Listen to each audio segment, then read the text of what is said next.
আজকের প্রোগ্রাম তো স্পেশালি আজকে ম্যাডামের জন্য দোয়াই খান জামায়াত হয়েছি যুক্তরাজ্যের প্রবাসী এবং বিএনপি ম্যাডামের জন্য দোয়া করার জন্য। ম্যাডাম গতকালকে 6টার সময় ইন্তেকাল করেছেন। আমরা তাৎক্ষণিকভাবে শুনে আজকে আমরা তাৎক্ষণিকভাবে এই আলতাবালি পার্কে জামায়াত হয়েছি। আসুন সবাই মিলে ম্যাডামের জন্য দোয়া করি, ম্যাডাম যেন আল্লাহ তাআলা ফেরদৌস দান করেন। এই টাইমের আশা, এই টাইমের প্রত্যাশা।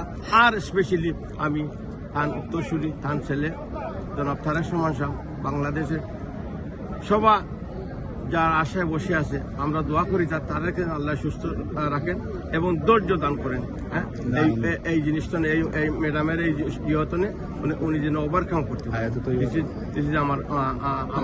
আমার আবেদন এবং নিবেদন। আমরা অত্যন্ত ভারাক্রান্ত হৃদয়ে দেশ এবং বিদেশে আমরা বিএনপি পরিবারের এবং বাংলাদেশের জনগণ আজকে অত্যন্ত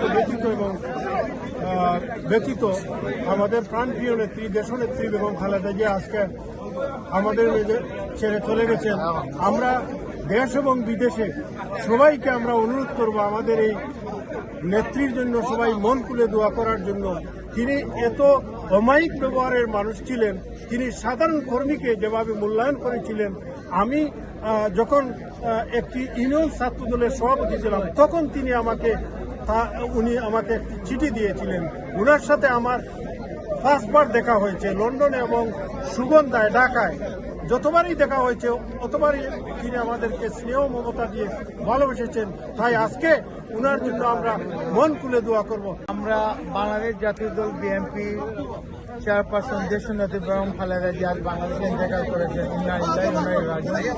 আমরা যুক্তরাজ্য বিএনপি পরিবার আজকে আমরা এখানে দেশনেত্রীর জন্য তাৎক্ষণিকভাবে আমরা দোয়া মাহফিলের আয়োজন করেছি লন্ডনে আলতাবালি পার্কে। আপনারা জানেন আমরা দুঃখ গোলাকান্ত হৃদয় নিয়ে সবাই এখানে আছি। আমাদের নেত্রী বাংলাদেশের জন্য, বাংলাদেশের গণতন্ত্রের জন্য স্বৈরাচার আন্দোলনের নেতৃত্ব দিয়েছেন। 111 সরকারের সময় উনি বাংলাদেশের ভোটাধিকার কায়েমের জন্য, প্রতিষ্ঠা করার জন্য উনি বাংলাদেশের জনগণের পক্ষে কাজ করেছেন।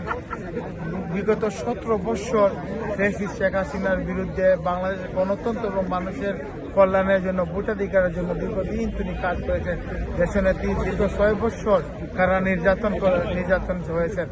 আমরা দোয়া করি আল্লাহ যেন আমাদের নেত্রীকে জান্নাতুল ফেরদৌস দান করেন। আমাদের প্রিয় নেতা, আগামী দিনে রাষ্ট্রনায়ক, দেশনায়ক জনাব তারেক রহমানকে যেন আল্লাহ ধৈর্য ধরে তৌফিক দান করেন। আমাদের নেতা যেন বাংলাদেশের জনগণের জন্য কাজ করে যেতে পারেন।